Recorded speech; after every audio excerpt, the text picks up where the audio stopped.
예수님께서 십자가에 달려 죽기 전날 밤 이 겟세마네 동산에서 제자들에게 말씀을 마지막으로 전하고 그리고 하나님 앞에 그 기도를 드리게 됩니다.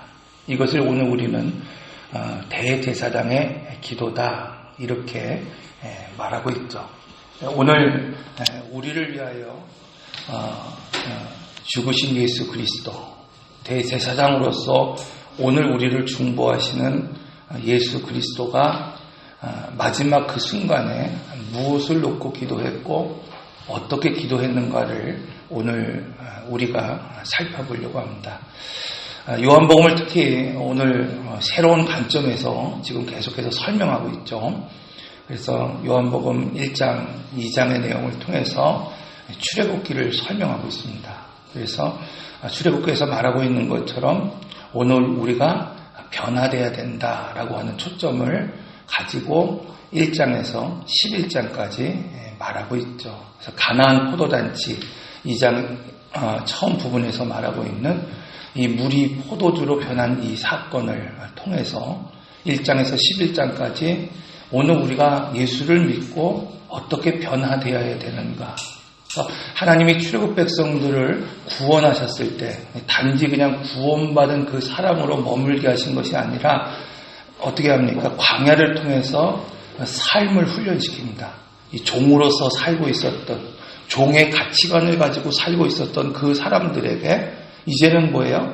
성령을 쫓아 살아가는 삶을 살게 하시는 거예요. 그래서 구둥기둥과 불기둥이라고 하는 두 가지의 상징을 보여주시면서 이제는 어렵고 힘들어도 무엇을 쫓아가는 삶을 살아가야 된다? 하나님 쫓아가며 사는 삶을 살아가야 된다고 말씀하고 있죠. 그러니까 궁극적으로 이 요한복음에서 말씀하고 있는 여러 가지 11장까지의 사건을 통해서 하나님이 오늘 우리에게 하고자 하시는 말씀은 뭐냐면은 오늘 우리도 구원받았다고 한다면 변화된 삶을 살아가라 이렇게 말씀하고 있는 겁니다. 구원을 받았는데도 불구하고 이전과 지금과 전혀 다르지 않는 삶을 산다고 한다면 여러분 그 구원이 무슨 의미가 있겠습니까?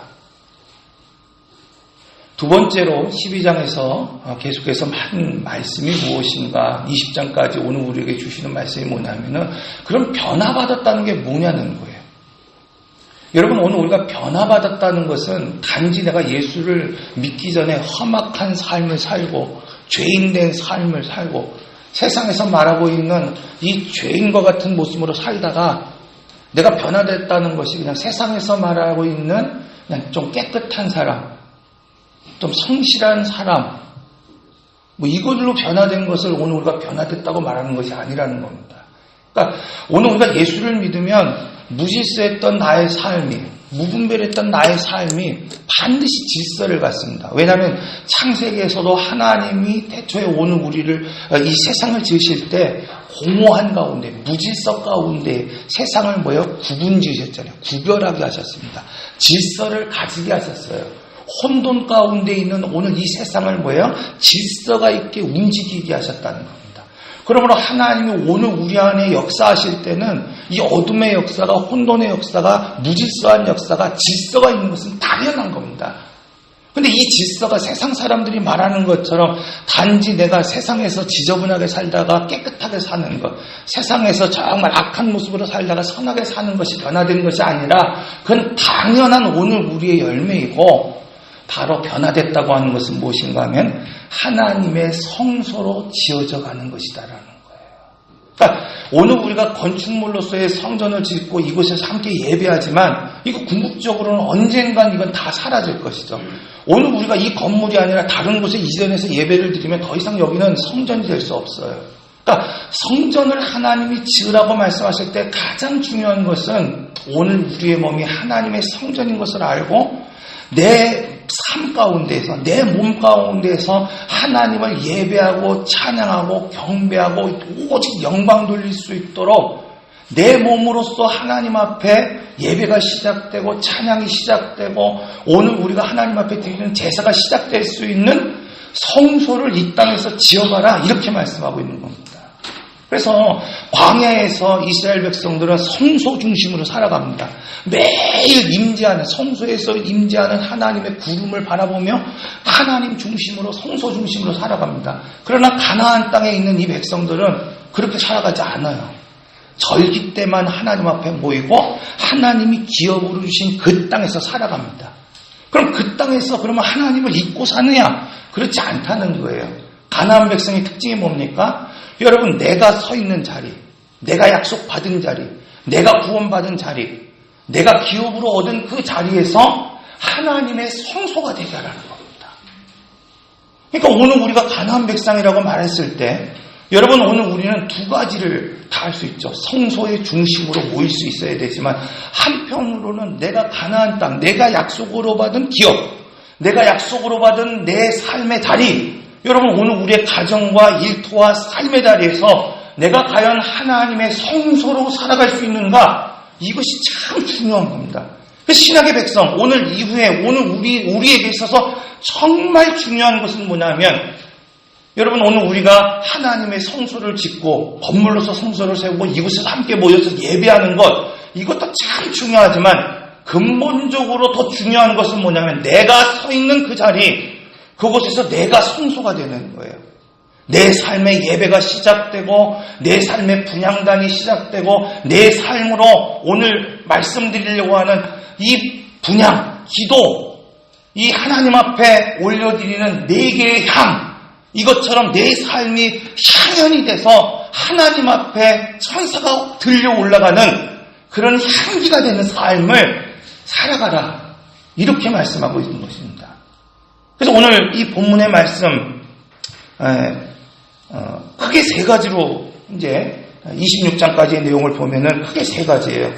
첫 번째는 오늘 우리의 기도가 뭐가 되어야 되냐면은 하나님 앞에 모든 영광을 돌리는 기도가 되어야 된다는 겁니다. 두 번째로는 오늘 우리의 이 기도가 뭐냐면 주의 백성을 보존하기 위한 기도였고, 세 번째 기도는 오늘 우리가 하나 될 수 있도록 대제사장이신 예수 그리스도께서 죽음을 앞두고 마지막 기도하신 내용입니다. 오늘 본문의 말씀 1절에서 5절의 말씀은 그 첫 번째 패러다임이죠. 주님의 기도가 모든 영광을 하나님께 돌리고 있다는 겁니다. 여러분, 사람은 참 이기적인 모습을 가지고 있죠. 손해보는 것을 할 사람이 없습니다. 손해보는 것을 좋아할 사람도 없습니다. 그래서 제게 누군가 그런 말 하더라고요. 목사님, 장사하는 사람이 누구나 하는 거짓말이 믿지고 판다는 거예요. 그러더라고요. 믿지고 판다는 말을 믿지 마세요. 여러분, 그런데 주님은 오늘 하나님의 영광을 위해 자신을 희생하기로 작정하고 결심하셨어요. 하나님 아버지의 구원의 역사를 위해서, 하나님 아버지의 뜻을 위해서 지금 살겠다고 결단합니다. 그래서 오늘 본문 1절의 말씀을 보면 예수께서 이 말씀을 하시고 눈을 들어 하늘 우러러 이르시되 아버지여, 때가 이르렀사오니 아들을 영화롭게 하사 아들로 아버지를 영화롭게 하옵소서. 지금 주님의 기도가 무엇이었냐면 이 마지막 때, 여러분, 주님의 기도는 아들을 영화롭게 하사, 그 아들이 누굽니까? 나예요. 예수 그리스도예요. 주님이 지금 하늘을 우러보면서 참 기도하시는 게 뭐냐면 아버지여, 때가 이르렀사오니, 그 때가 무슨 때입니까? 십자가를 지고 죽을 때가 이른 거예요. 이것을 다르게 이야기하면은 하나님이 지금까지 기다려왔던 것, 하나님께서 이 창세기 3장에서 이 아담이 범죄함으로 말미암아 하나님의 형상으로 지은 그 사람, 육신으로, 이 흙으로 육신을 만드시고 그 코에 생기를 불어넣으셔서 르하흐, 육신이 생명이 되게 하심으로 만드셨던 그 사람이 죄를 지음으로 말미암아 뭐라고 말하고 있습니까? 하나님이 말씀하시면 그대로 되니라. 하나님이 보시기에 심히 좋았더라. 세상 모든 만물은 하나님이 말씀하시면 그대로 했습니다. 그런데 유일하게 하지 않은 피조물이 있어요. 누굽니까? 사람이라고 말씀하고 있어요. 여러분, 오늘 우리가 불순종함으로 하나님이 심히 좋지 않았어요. 그리고 오늘 우리는 타락해 죽을 수밖에 없었습니다. 오늘 창세기 3장으로부터 시작되는 모든 역사를, 그래서 오늘 우리는 무슨 역사라고 말합니까? 구속의 역사다, 이렇게 말씀하고 있는 거예요. 이제 창세기 3장으로부터 시작된 모든 역사의 마지막 결론이 뭡니까? 예수 그리스도를 통해서 잃어버린 하나님의 형상을 회복하고 잃어버렸던 하나님의 통치를 회복하겠다는 거예요. 자, 그러기 위해서 이 마지막 때가 이르렀사오니 여러분, 예수 그리스도의 보혈의 피로 하나님의 씨이신 하나님의 아들이신 그분만이 이 희생의 제사를 드릴 수 있다는 거예요. 그 성경의 모든 것들은 다 그리스도를 예표하는 겁니다. 구약에서 모든 것들은 예수 그리스도를 상징하는 거예요. 그 상징의 그림자, 그 모든 것들의 실체가 어디서 나타나느냐? 십자가에서 나타나는 거예요. 자, 이 십자가의 때가 이르렀을 때, 마지막 그때 구속의 역사를 이루려고 하는 그 하나님께서 지금까지 길이 참아서 아들을 이 땅에 보내셨고 그 아들이 십자가를 달려 죽는 그 마지막 때가 이르렀으니 그때 뭐 하라는 겁니까? 아들을 영화롭게 하사. 여러분, 이 말씀이 뭔가? 지금 이 마지막 그때에, 죽음을 앞두는 그때에 내가 지금 높임을 받기를 원합니다. 내가 사람들 앞에 칭찬을 받고 존중받기를 원합니다. 지금 이 기도를 하는 것이 아니라는 겁니다.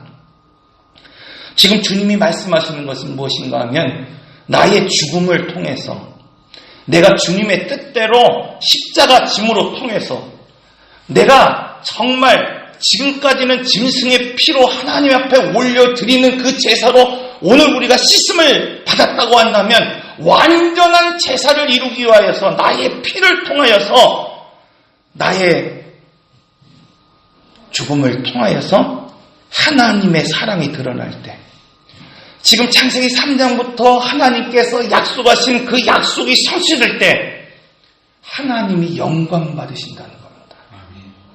그런데 오늘 우리는 이 놀라운 은혜를 입고도 오늘 예수 그리스도의 구원을 통해서 오늘 우리가 세운 삶을 오늘 지금 살고 있으면서도 하나님께 영광 돌리지 못하고 늘 나 중심으로 기도하고 나 중심으로 살아가는 사람들이 얼마나 많이 있습니까? 여러분 생각해 보십시오. 오늘 우리는 얼마나 많이 기도합니까? 그런데 우리가 지난주 말씀드린 것처럼 이 야곱의 기도처럼 우리가 정말 정직한 기도를 드리고 바른 기도를 드려도 기도한 사람답게 살아가지 못한다고 한다면 그 기도는 뭐라 그랬습니까? 하나님 앞에 올려드리는 향이 되지 못한다고 그랬어요. 오늘 말씀도 마찬가지입니다. 오늘 우리가 얼마나 많이 기도하고 있습니까? 그러나 그 기도의 내용이 나 중심이라고 한다면은 이것은 번제단에서 드리는 기도와 다를 것이 없다는 겁니다. 지금 오늘 우리 주님은 이 말씀을 통해서 우리가 좀 살펴봐야 될 것은 지금 오늘 우리의 위치가 어디가 되느냐 하는 것을 바라볼 수 있어야 된다는 겁니다. 여러분, 내가 그냥 구원받고 내가 번제단에서 예수 그리스도의 보혈의 피로 내가 씻어지고 내가 회개하고 깨끗해진 그런 위치로 살아가는가? 내 기도가 그냥 단지 구원받기 위해서 내가 좀 내 이그러진 변질된 또 오늘 우리가 약한 죄성을 이기기 위한 어떤 그런 기도가 되고 있는가? 그냥 쉽게 이야기하면 나를 위한 기도를 지금 오늘 우리가 그렇게 수많은 시간 동안 드리고 있는 것인가? 아니면 나의 기도의 위치가 나의 기도의 수준이 지금 거기에 머무르는 것이 아니라 지금 하나님 나라를 위해서 주님의 영광을 위한 기도가 드려지고 있느냐? 이것이 중요하다고 말씀하고 있는 겁니다. 오늘 우리가 그냥 단지 나의 구원을 위한 기도이고 나를 위한 기도라고 한다면 그 기도가 아무리 많은 시간 기도하고 아무리 깊은 시간 기도한다 하더라도 오늘 우리의 위치는 어디에 있는 것입니까? 성소 안에 있는 것이 아니라 오늘 우리는 뜰에 있는 것이라는 거예요. 그만큼 하나님과의 깊은 교제가 오늘 우리 속에 나타나지 않는다는 겁니다. 말은 많이 하는데 여러분 오늘 우리가 친밀하지 않은 것처럼 무엇인가 거리가 있는 것처럼 오늘 우리 스스로는 기도를 많이 했기 때문에 하나님 앞에 나의 관계가 친밀하다고 여기고 있지만은 정작 하나님과의 친밀함이 없는 기도, 그런 생활, 그런 위치에 내가 살고 있다는 겁니다. 요한계시록 8장 3절 4절의 말씀을 보면 이렇게 말하고 있어요. 또 다른 천사가 와서 제단 곁에 서서 금 향로를 가지고 많은 향을 받으니 이 모든 성도의 기도와 합하여 보좌 앞 금 제단에 드리고자 함이라. 향연이 성도의 기도와 함께 천사의 손으로부터 하나님 앞으로 올라가니라. 이 말씀이 뭡니까? 성도의 기도를 천사가 향로로 받으러 올라간다는 거예요. 성도의 기도가 올라갈 때 천사가 나팔을 불기 시작합니다. 즉 성도의 기도가 심판의 때를 움직인다고 하는 것을 말씀하고 있는 거예요. 5절에서 8절의 말씀을 보면 천사가 향로를 가지고 제단에 불을 담아다가 땅에 쏟음에 우레와 음성과 번개와 지진이 나더라. 일곱째 나팔을 가진 일곱 천사가 나팔을 불기를 준비하더라. 분향단에서의 기도와 같이 오늘 우리가 만민 제사장으로서 성도의 위치는 바로 이 말세를 살아갈 때 적어도 교회는, 적어도 성도는 오늘 우리가 제사장이라고 한다면, 하나님을 대행하는 오늘 우리라고 한다면 오늘 하나님의 이 구속의 역사를 오늘 우리가 동역할 수 있는 기도가 되어야 된다는 겁니다. 그것이 하나님이 오늘 우리를 끄집어 올리시는 위치라는 거예요. 하나님이 결과적으로 오늘 우리를 이끌고 인도하시고 끄집어 올리고 싶으신 수준이 거기라는 거예요. 그런데 오늘 우리는 그 수준으로 올라가지 못하는 거예요. 하나님은 오늘 우리를 구원하시고 그냥 이 땅에서 그냥 변화된 삶, 오늘 우리가 말하는 것처럼 착한 삶을 살고 깨끗한 삶을 살고 성실한 삶을 사는 것으로 오늘 우리의 위치를 옮기신 것이 아니라 나를 통하여 하나님 일을 대행할 수 있는 그 위치로 오늘 우리를 끄집어 올려주셨습니다. 그런데 오늘 우리의 기도나 오늘 우리의 수준이나 오늘 우리의 삶이 거기에 미치지 못하고 있다는 거예요. 예수님은 오늘 우리와 같이 육신의 몸을 입고 이 땅에 오셨습니다. 그러나 그가 십자가에서 죽으심으로 하나님의 뜻을 이루심으로 영화롭게 되셨을 뿐만 아니라 하나님을 영화롭게 하셨다고 말씀하고 있어요. 그런데 예수님의 보혈의 은혜로 구원받았음에도 불구하고 오늘 우리는 구원의 은혜를 여러분 잊고 살아가고 있습니다. 이사야 43장 7절의 말씀은 오늘 우리의 인생의 목적이 무엇인지를 설명하고 있어요. 내 이름으로 불려지는 모든 자, 곧 내가 영광을 위하여 창조한 자를 오게 하라. 그를 내가 지었고 그를 내가 만들었느니라. 고린도전서 10장 31절 그런즉 너희가 먹든지 마시든지 무엇을 하든지 하나님의 영광을 위하여 하라. 그런데 오늘 우리의 기도 여러분 어떻습니까? 다시 한번 생각해 보자는 거예요. 이러한 깊이가 있습니까? 여러분 이런 기도의 내용이 있습니까? 다시 한번 생각해 보십시오. 그렇게 기도를 쉬지 않고 있는데 오늘 우리는 새벽뿐만 아니라 수요 기도회에서도 말씀이 끝나고 함께 기도하시고 또 금요 이 기도회를 통해서 오늘 우리는 기도하고 있는데 정말 기도의 수준이 어디까지 가고 있습니까? 하나님의 보좌를 움직일 수 있는 기도로 지금 내가 나가고 있습니까? 아니면 단지 구원을 위해서 기도하고 나의 회복을 위하여 기도하고 있습니까? 성경은 이렇게 말하고 있어요. 풀은 마르고 꽃은 시든다고 말씀하고 있습니다. 우리 인생이 여러분 그렇게 길지 않습니다. 이렇게 지내가는 인생 속에서 여러분 오늘 우리도 주님이 오늘 우리에게 보여주셨던 것처럼 여러분 하나님의 영광을 위해서 내 삶이 주님과 같이 십자가를 지는 삶일지라도 하나님의 뜻을 이루며 하나님의 영광을 나타낼 수 있는 여러분 삶이 되기 위해서, 그 수준이 되기 위해서, 그 위치로 오늘 우리가 나갈 수 있도록 오늘 이 시간도 결단하시고 함께 기도하는 여러분들이 다 되시기를 바랍니다.